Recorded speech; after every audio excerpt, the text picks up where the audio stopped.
welcome to Extravacon, everybody, and welcome to the second panel of the day, the TMNT panel. Oh yeah!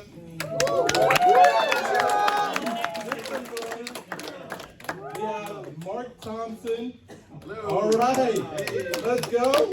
We have Aaron Dunstan. Come on. Greg Abbey. And Wayne Grayson. Together,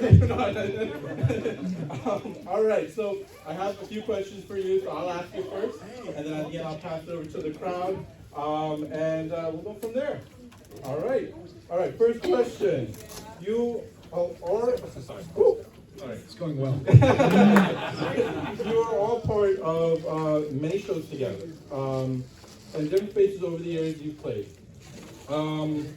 Is there one TMNT, not your own, that you want to be? Oh, sorry. Oh my God. Really good. Woo! Sorry. You're all part of a show that has taken on many different faces over the years. Is there one TMNT, not your own, that you want to be a part of? Like series? Yeah. No. No, honestly, I was a fan of Turtles before it was a cartoon. I'm old enough to remember the black and white comics, and I was very happy to be cast. And I think that our version is the closest you can get to the original comics without being super dark and disturbing. So I'm happy with where we were at.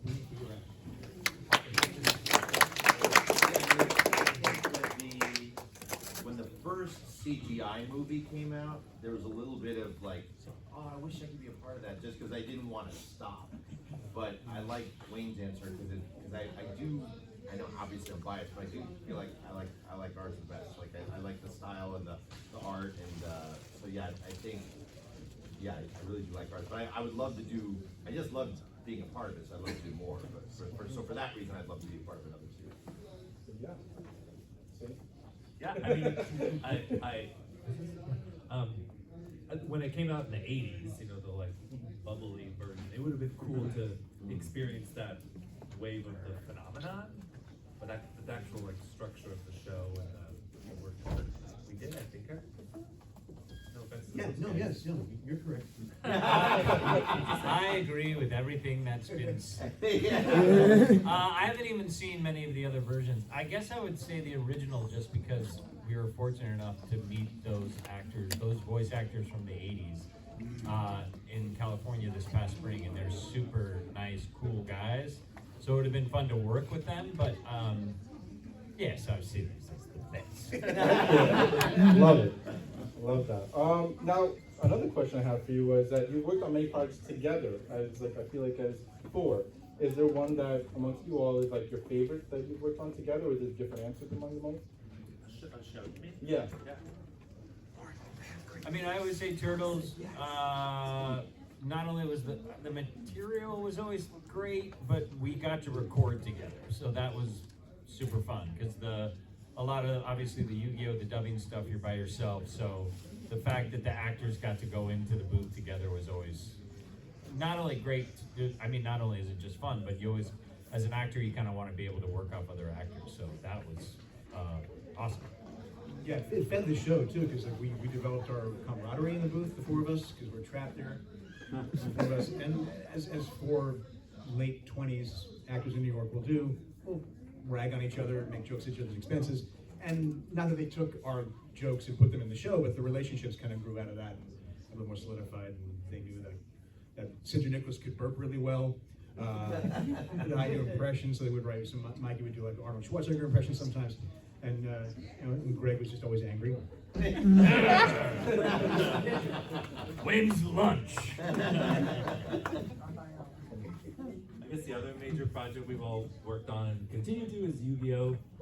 Throughout the years, and I think these guys have been involved in many of the incarnations of Yu-Gi-Oh! Even to the current one. So it's been a long 25-year history for all of us.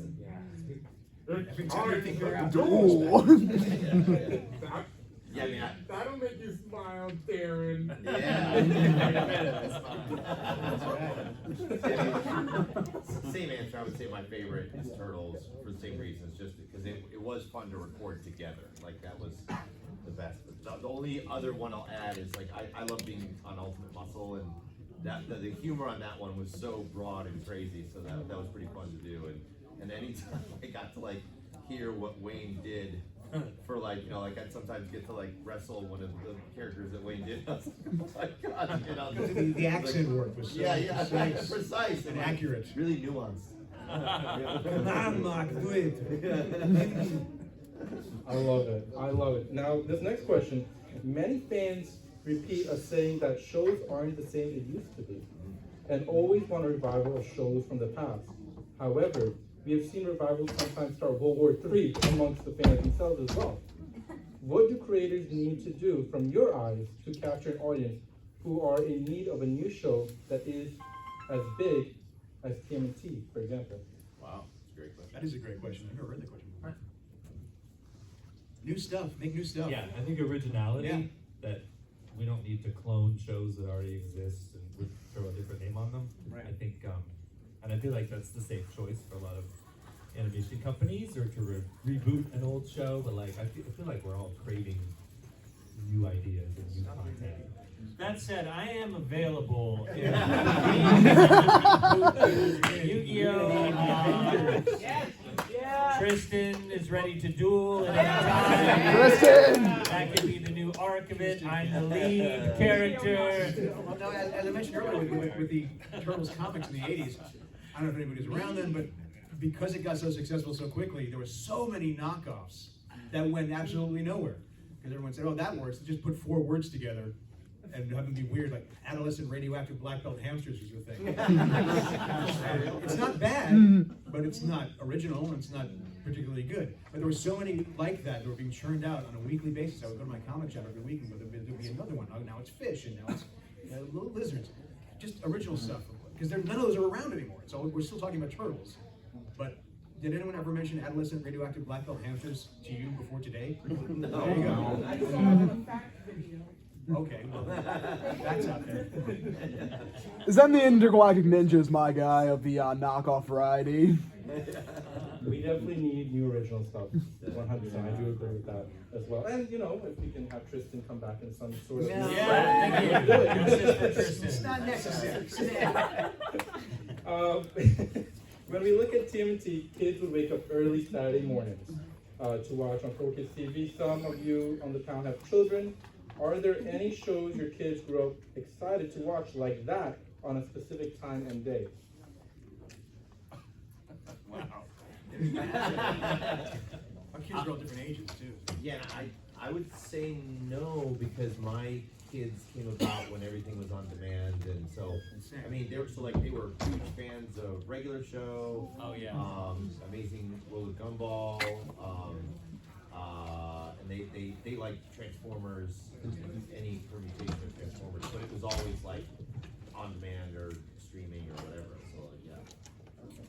So I kind of liked that time, that era of like that was an appointment that you had. Because I remember like rushing home from school to see a particular show, or like being late for the bus in the morning because of a particular show, or Saturday mornings, you know. So it was a kind of a unique time that happened.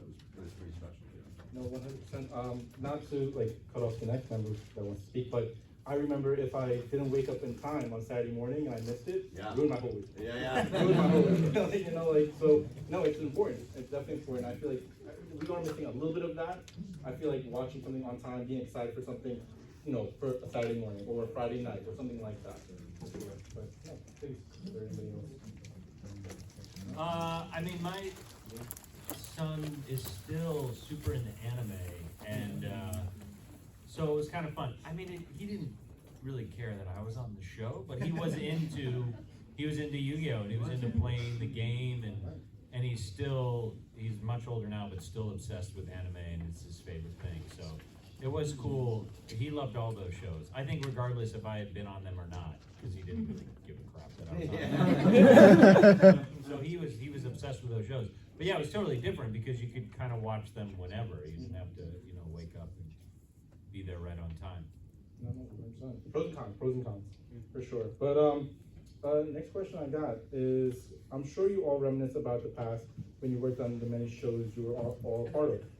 And you're also friends outside the show as well. How did that friendship help you while voicing the characters for TMNT? And second part of that, has there ever been conversation about doing a show together produced by you all? Well, we actually, the four of us and others, we had a very, very non-productive theater production company. We did an evening of one-act plays, and all of us were, Dan Green was involved, Tony Salerno, Ted Lewis, and we had fun doing that, but it takes so much to do these kinds of shows that the production effort, none of us are really good at producing on that aspect of things. I mean, maybe, I don't know your business acumen, I know I get bored with it. I just want to do the work and make people laugh or make people feel a certain way and just act. But we did that, so we do like working together, and Turtles was great. And we're to this day, like I got a session with Darren in a couple weeks for Yu-Gi-Oh stuff. I can't really talk about, but we're working on Yu-Gi-Oh still, and it's always fun. It's great to know the people you're working with and to have a nice, friendly, relaxed, professional relationship with. There's a shorthand definitely, and it's pleasurable. It's better to know your coworkers. Did that answer the question at all? I'm just gonna talk until Greg baps me. Listen, we're here to listen to you guys, you know? Yeah, Okay. and don't forget. What I'm trying to say. Oh, anybody else? I think being friends also just makes it a safe and comfortable work environment. They're cartoons, it's meant to be a fun experience, and you'd be surprised that it isn't always, but between us, I feel like we always have sort of a positive, good time, which makes good work. Yeah, I think everyone enjoyed coming to 4Kids during that era, because there were so, there were like 30 to 40 of us, and everyone just enjoyed it. Great people all around. So in terms of affecting the work, I just think people enjoyed coming and being there. And then in terms of producing something, I mean, I just think something like that's really hard for us to do. I mean, I know that Dan Green and Eric they've tried to pitch Konami about, rebooting doing the manga. Or I've always pitched Konami to reboot the original because I think there's an audience for it, contradictory to Darren's theory that he wants to see anything old. Justice for Tristan. Everyone is there. I mean, everyone would do it for sure, but you need a company behind you to do something like that. No, yeah, 100%. Yeah, I mean, I think I consider I'm really grateful for the friendships, and I think that's a really cool side effect of working there. And I think it does help because Darren directs a lot, and it's kind of fun to have a shorthand with Darren because he can kind of he knows what we're capable of, and he'll know kind of inside references, or we'll know each other's sense of humor. So he can kind of you do a little more and I'll know exactly what he means by that. An actual note. Yeah. An actual note. Yeah. But it's nice to have that camaraderie and relationship with someone where you can just have that shorthand and kind of and he'll know how to get certain things out of me and new things out of me because he'll know what I've done before, and he's like, let's try something different, so he's really good at drawing that stuff out. Did you always want to become an actor, all of you? Did you always want to be an actor? Yes. Yeah? Yeah, I don't know how to do anything else. I mean, I definitely, I was pretty young, and I had an uncle who was an actor, lived in New York City, and I was already kind of in theater as a kid. I came to visit him when I was 12. He was living there and auditioning and working. And like anything, I think when you see someone that you're like, oh, this is a thing, I can do this. Because I think it's really hard. I have kids that are in college, have graduated, my daughter's a senior. I think it's really hard to figure out what you want to do at 17 or 18 and decide and make that decision. But I was pretty set. I can remember feeling 12 or 13 and being like, I want to do this. And even by high school I knew I wanted to study acting and go to a conservatory. I only applied to acting schools. And so in a way, even though the business is hard, it was good because I loved it and I knew I wanted to do it. I was on a music track, like classical music and that sort of thing, and slowly got into, you know, the more theatrical parts of classical music, and then yeah, it was just sort of a slippery slope to acting, songs, music. Yeah, like pretty early on, my mom kind of noticed that I was drawn to this stuff, and so she got me like improv classes and singing classes, and that was kind of where I wasn't super academic, I wasn't super athletic, but I loved drama club and all that stuff. So Yeah, love it. And then obviously, because this is TMNT panel, favorite pizza spot in New York or the country. ooh. I only recently found it, Village Square Pizzeria in the West Village. Dynamite pizza. And it's next to a place that got a lot of like hype. And I passed this other place with a line out the door, and I'm like, suckers, I'll go over to the other They have a couple locations. John's is a famous place. I mean, you're really spoiled in the city. There's tons. My wife's office is on the Upper West Side, and I'm up there a lot. And there are like 4 or 5 places. I mean, that's one of the best parts of living in the city. Have you heard of Pizza Hut? Everyone, Pizzeria Uno. My mom loves Pizza Hut. Pizza Hut works. It doesn't trick. But my brother Justin, he'd rather be a New Yorker. Oh Nice. yeah. Justin knows what's up. Yeah. Darren, do you have a favorite pizza place? I don't like pizza. There's that Rays, there's like a Rays at like 48th and 7th or Broadway, or just so many late night stumbles into this whole They're open. ball. Like, You think this is hot? Oh, you shake like questionable chili flakes on your pizza. And, like, 7 napkins of sop so up the good. So like a couple of my favorites just closed down. There was a place on 15th and 10th called Mel's that was awesome, and they are closed now. There was a place on 23rd and 8th that was called Lions, Tigers, and Squares. It was Detroit style, and that was awesome, but they closed. Artichoke pizza is a favorite. Oh, I like love artichoke artichoke pizza. Also, I think it's on 10th, and well, they have a couple places in the back. But, and if you ever, I just moved to Austin, but if you ever go to Austin, there's a place called Pious Pizza. That's really good. nice. Oh. I'm glad you guys are recording this. This is pretty good content. You know, listen, It sounds like we're almost ready for Hey, hashtag viral. lunch after this. Yeah. But actually, if you go to the Artichoke Pizza on 10th and 16th, they have a little mosaic Michelangelo Ninja Turtle on the outside of the building. I'll be expecting a kickback. Yeah. I like that. It's funny because at my job, we're having this discussion. One of the reasons I asked this question because they keep telling me that Connecticut has the best pizza. What? No. Yeah. It's very underrated. I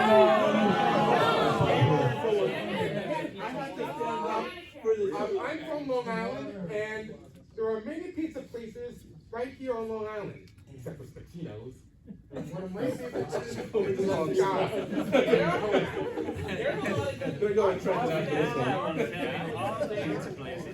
Check out Pizza House if you ever come to Connecticut. Pizza House. All right. All right. But I stand my ground. I tried. Okay. I tried. Clearly, they're all on your side. Well, everyone that my job working with me is from Connecticut, apparently. It's the craziest thing. All right, I'll pass it over to the crowd, ask you a few questions. Who's got questions? Oh, me in the back. Mhm. My question's for Wayne. Wayne, my question for you, dude, is were there any Mirage books or stories that you wish got adapted into the 03 series? I think that we did okay with what we represented, what we actually did produce. I was happy we did the Mikey Christmas episode. Oh, 100%. I mean, I didn't really get that far into the series either when I was reading it because I was finding like my taste in it. Oh, 100%, yeah. But I did read it early on. I think we did okay. I'd like to have done more stuff with Fugitoid. I'd like to have done more stuff with the the Foot Clan and how that came to be, but I think we did okay with it. Oh, 100%. Because, like, with me, the only thing I wish got adapted into that series was the stuff by Rick Veitch. If you ever have the chance to read that, some of the best Turtle comics I have ever I read. mean, it never would have happened, but it would have Cerebus show up. Oh, if Cerebus was there, that would have been peak No way fiction. that was going to happen. You follow me, fellas? You like Cerebus the aardvark? Oh, the artwork. Yeah, Let's go he's Canadian. Like all the way in the back. Yep. Also for Wayne, what compelled you to do ratatouille? Say again? Say again, a little louder. A little louder. For Wayne, what compelled you to do ratatouille in 2007? I have terrible hearing. Can you please? Ratatouille. Ratatouille. What compelled you to do What compelled me to do it? I was available and the check cleared. Precisely! Let's do right here up front. Yes, this question is for all of you. You guys lent your voices into some Teenage Mutant Ninja Turtles video games that came out for GameCube and PlayStation 2. Have you played any of them? And if you have, which ones do you like? I haven't played any. No. I have. I think I remember playing the GameCube one. I really liked that one a lot. That was super fun. It was a super thrill to get to hear you grunting and like you know, so it was fun. Yeah. Yeah, right over here. Did you guys ever collect any of the action figures? Yeah. The I freebies. I have some on my shelf back home. Yeah, I have the what was it, Playmates? I have that. Casey Jones. I didn't store. I had a couple of them. I didn't store them well, and I just moved recently, and they all like withered and died. But what's the company? Something with a 7 Super. 7? Oh, Super 7, yeah. Yeah, they have some that are really great, and they're coming out with a Casey next year that I pre-ordered. Oh yeah, those are Those are really awesome. cool. Yeah, those are great. Yeah, those are awesome. I love that. That's awesome. I love that figure. Let's go right here. Yeah. This side. What is the cosplay going on over here as well? The puppet from FNAF. All right. Go ahead. Yeah. My question is, favorite episode or arc? Battle Nexus was cool for obvious reasons. I can't remember any of the particulars, but I will say, the last year people started asking me to say, "Yo mama." I had no memory of saying, but my nephew sent it to me. It was like on a TikTok or something. It's always fun to do those kind of funny moments, but it's not only was it a long time ago, but I didn't go home and watch the shows. It's hard to remember. I can't remember particular. Can you remember particular episodes? Like, I love that. You're history's greatest monster that you don't remember how you worked on your show. Yeah, Christmas episode? The Christmas episode. But there, I mean, yeah, we had long arcs that were really cool. Like I also like the alternate universe ones where like we had the post-apocalyptic thing, which I'm hoping to put me in the running to be Last Ronin if they ever animate that. Can I tell a story? Sure. So we're doing that arc in the future where I'm missing an arm and our voices are darker and grimmer and more intense. And Ralph's this way anyway. Greg shows up to the recording session sick as a freaking dog. What a jerk. I know, you infected all of us. This is pre-COVID. But he had to do the line of like, I'm gonna beat you till I can crack open that shell and see what's inside. And you read it and okay. Cold sweat and like fumes coming off him. He can't stand really. He's leaning on the wall. And he's just like, hey, lie down, Mikey. I'm gonna crack open that shell and see what's inside. And he almost fell over. I love you, pal. Hey. I never wanted to miss a turtle session. They're the best. He had free pizza that day. That's right. All right. Yeah, I also love the Battle Nexus arc. I thought that was really cool. And then I don't remember what arc it was, but I remember Casey's trying to distract somebody from seeing the turtles, and they're like TCI or something. Yeah, like that. TCRI, yeah. And he's like has the toaster. One of the greatest. Like, Eddie, cut, Eddie. That was my favorite episode. Thank you. Yeah. Me? Yeah. All right, I have to ask and get this out of the way. The 4Kids National Anthem. What was it like singing that? And what is it like to see this become like a cult internet meme? No, he did. I did some of it, yeah. I mean, it was like, Fortnite was so interesting. And then, you're like, oh yeah, you have a promo, and then you're like, can you sing that? Just like, it just happened. You Yeah, know? yeah, yeah. And they had this, I think I sang the whole thing, and then they decided which bit Yeah. to take. I was told, I think Erica Schroeder said that she sang the whole thing as Yeah. Luffy, and that's what Yeah, happened. Jason who played Sonic. And, and then so we got to the bridge. You call it the bridge? You're the music. The high part, and I was like, what if he said like opera training?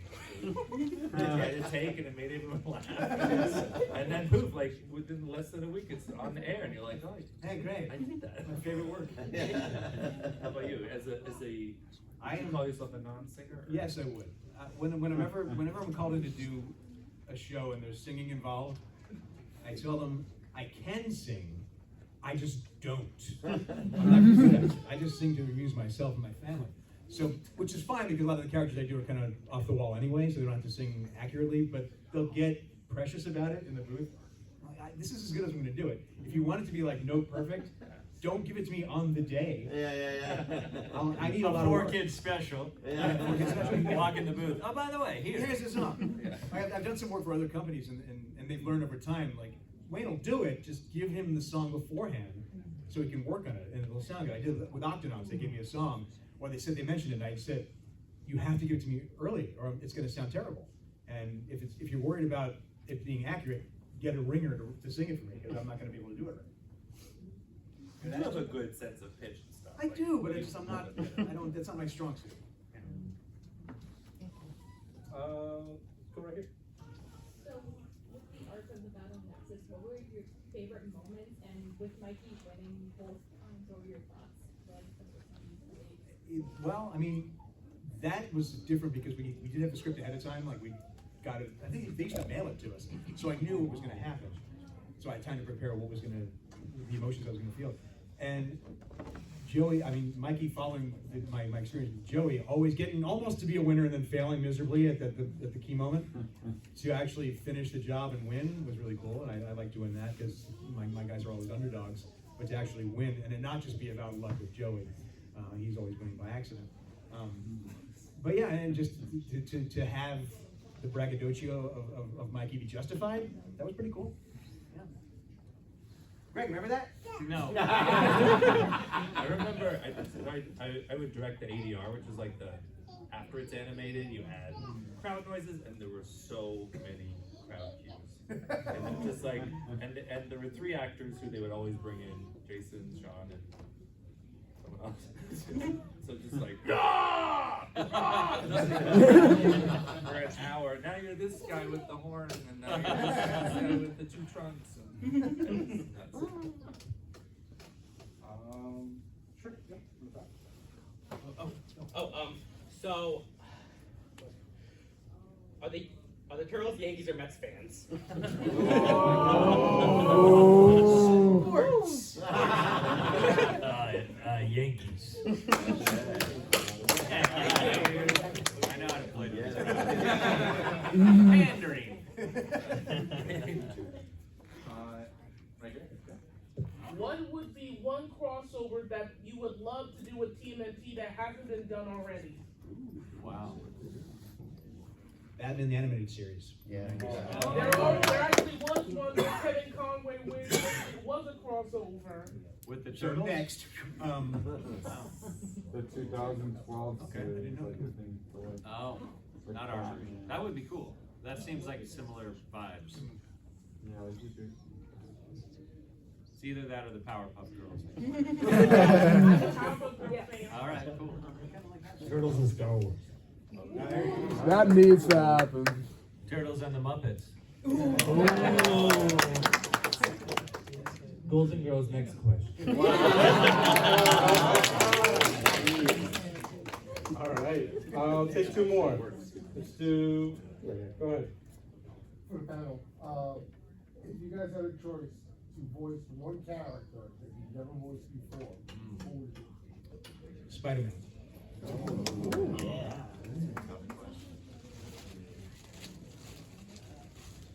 It'd be cool to be a Muppet, wouldn't it? It'd be cool to be a Muppet. Patton Oswalt was so great, but Ratatouille is probably my favorite Pixar movie. I would do any part in that film. Would be amazing. Hard, yeah, It's gonna be Star Wars, Mark. We know it's gonna be Star Wars. But I've gotten to do a bunch of them in the audiobook. So I would love to do them in animation. That would be amazing. Yeah.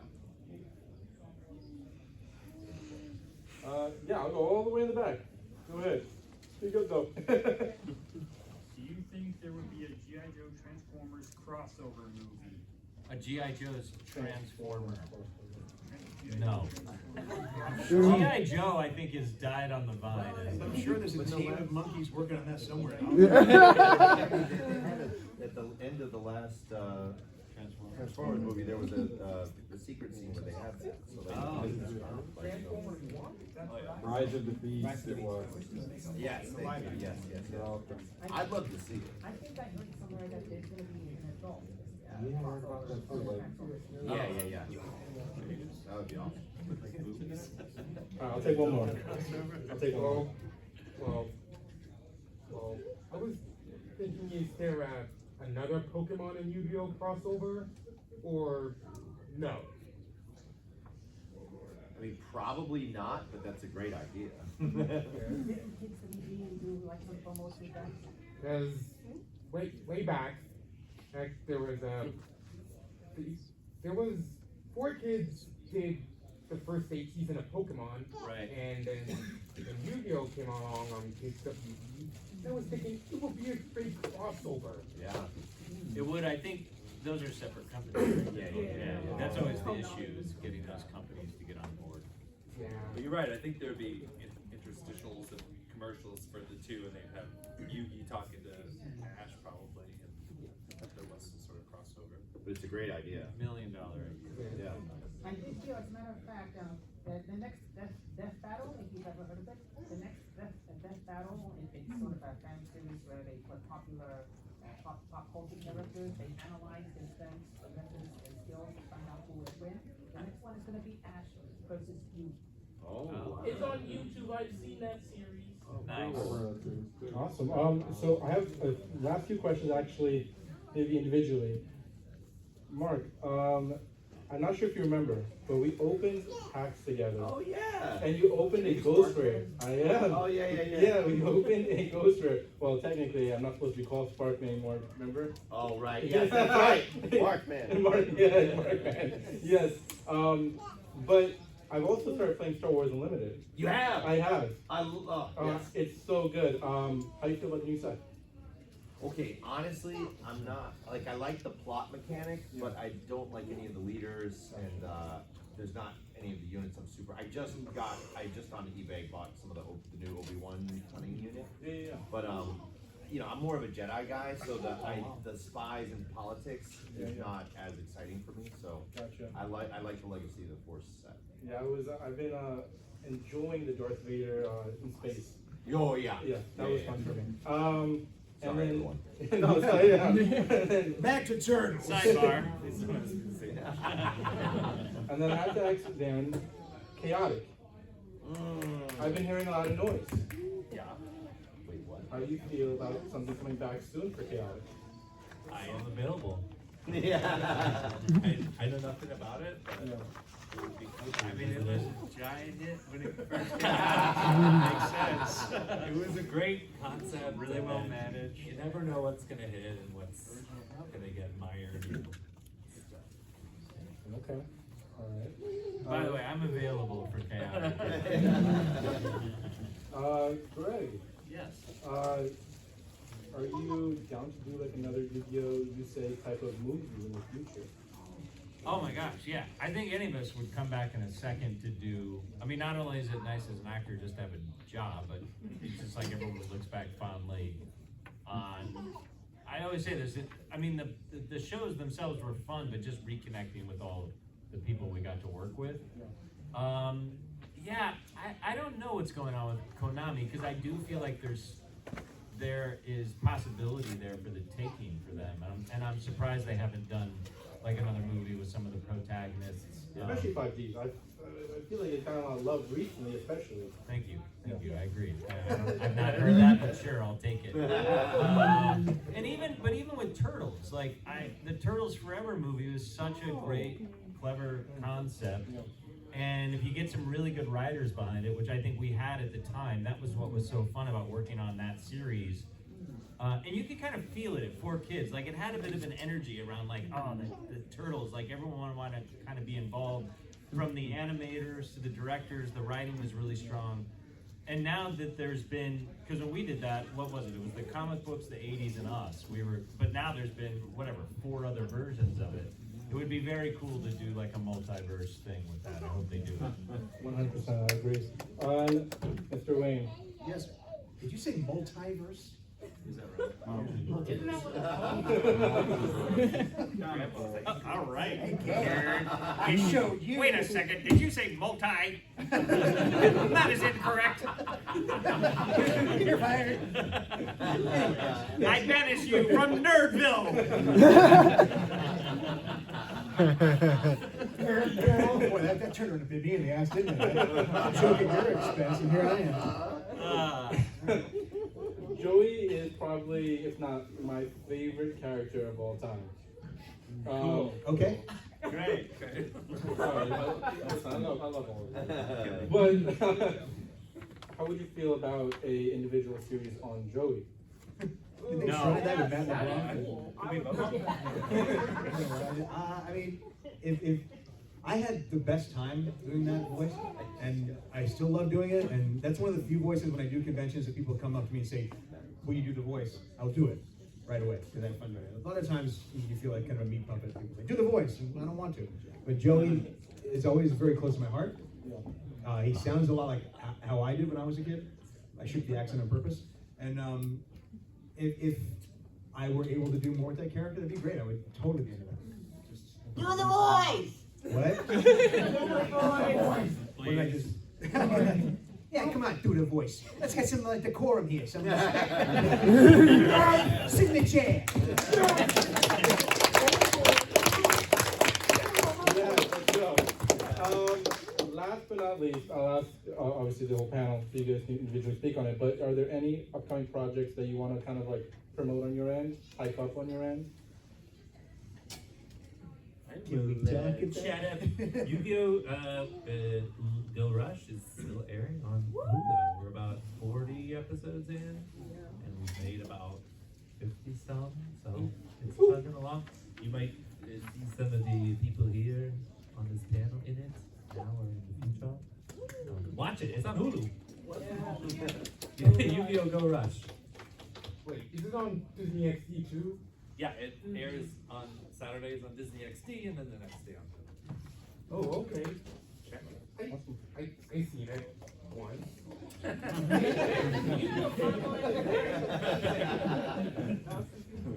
I don't have anything in particular. I did get to work with Darren on the new Yu-Gi-Oh! A month or so ago, which was just super fun to come in and go back there. I mean, it's wild that it's still there, and you know, we started Yu-Gi and Yu-Gi-Oh! In 2000, I think. Was it 2000? 2001.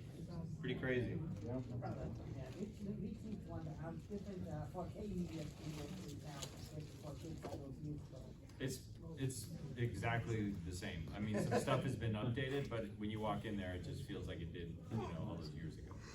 Except for a lot less people. Yeah. It's a ghost town now. The elevator doors open as a tumbleweed. Yeah. The ghost of Alcon walking. Joe Vegas is still there. And, Yeah. And what's her name? 6 Kristen surviving Gray. members. Yeah. I just got a couple shows on Netflix. I'm a bad guy in this new Winx Club show that's coming out. Yeah, Vexius, I think is his name. Yeah. And then there's a comedy show called Bread Barbershop that's pretty fun. That's been out. It's like a talking piece of toast that does Cupcake's hair. Never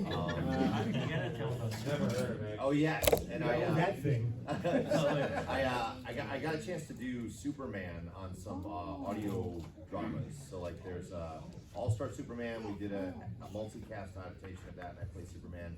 And then actually coming out in a couple weeks, we just did a new audio version of Kingdom Come, and I get to play Superman in that one. So that's pretty cool. Do they need a Batman? Well, actually, I'll let you. Yeah, we'll talk I'll further. talk to you. Yeah. So maybe I'll talk about that next time. Yeah. Also, shout out your Star Wars audiobook. Oh, thank you. Amazing. Thank you so much for taking the time to record the panel today, and being here at Extravacon, the first one of its kind. And we hope to see you back very, very soon again. And again, thank you to the audience as well for being here. So before we go, I want to know if you can take a picture with the entire audience. Yeah. Perfect. One at a time. No. That you'll have to pay for.